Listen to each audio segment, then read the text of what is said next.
Feds say 1,475 lost migrant kids are aren&rsquo T lost, but don&rsquo T know where they are. The federal government says the 1,475 migrant children who were taken into custody at the border and can no longer be located are not lost. They simply don't know where they are. Wait. Isn't not knowing the whereabouts of these children sort of the definition of lost? Or is the government rewriting the dictionary? And are their friends in the news media trying to help them? I received several emails from writers at the National Review asking if I will issue a correction on the inaccurate information in a previous column that read, "The federal government has lost, yes, lost, 1,475 migrant children in its custody."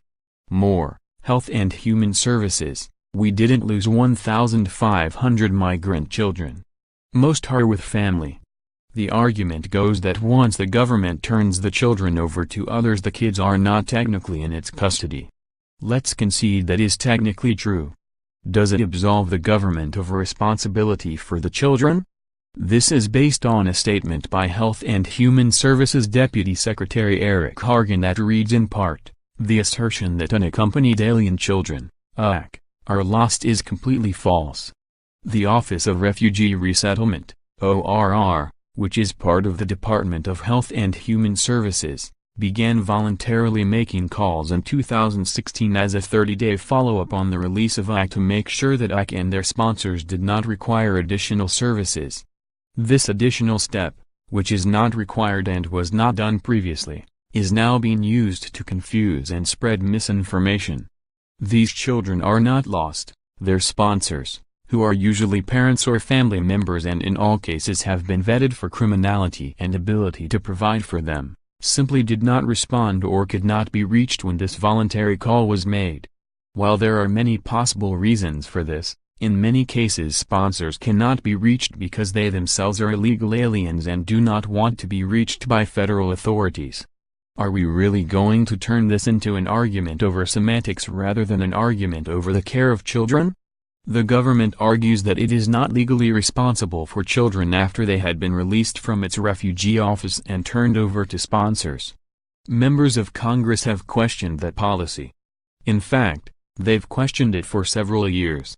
After a congressional subcommittee found that some migrant children wound up with human traffickers, the Department of Homeland Security and Health and Human Services departments said they would create new guidelines to protect children. According to the New York Times, that hasn't yet happened. The sad truth seems to be that the government has a lousy program for dealing with children who cross the border and are taken into custody. Stephen Wagner, Acting Assistant Secretary for Children and Families, first admitted to Congress that the whereabouts of 1,475 such children are unknown.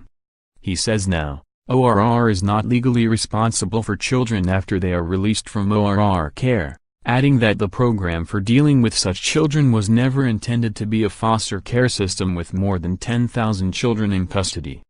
Not legally responsible? Never intended to be foster care?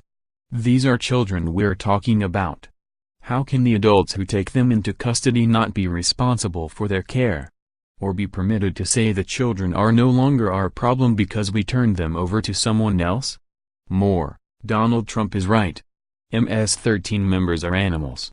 Policing the USA, a look at race, justice, media in the PBS program Frontline, which looked at this subject. Republican Senator Rob Portman described why he believed the government is responsible for the children. He said, "We've got these kids. They're here. They're living on our soil. And for us to just, assume someone else is going to take care of them and throw them to the wolves, which is what HHS was doing, is flat out wrong. I don't care what you think about immigration policy, it's wrong." President Trump's administration is taking heat because even Americans who go along with much of the president's border security notions don't want anything to happen to children. None of us do. Or should.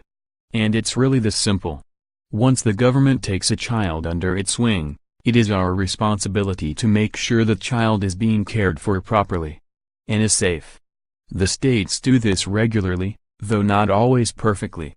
When a child is taken into custody by a state, any state, every state, there are systems in place to track the child, check up on the child's welfare and not rely on a voluntary response from the adult to whom the child was entrusted. If the federal government can't do that, it should admit the failure and work really hard to correct it. Instead, the administration seems more worried about getting a little bad press than it is about those 1,475 kids. Wherever they are. It's a mess.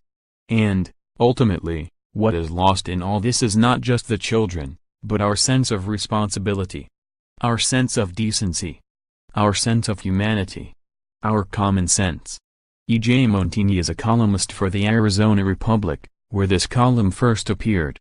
Follow him on Twitter, @EJ Montini.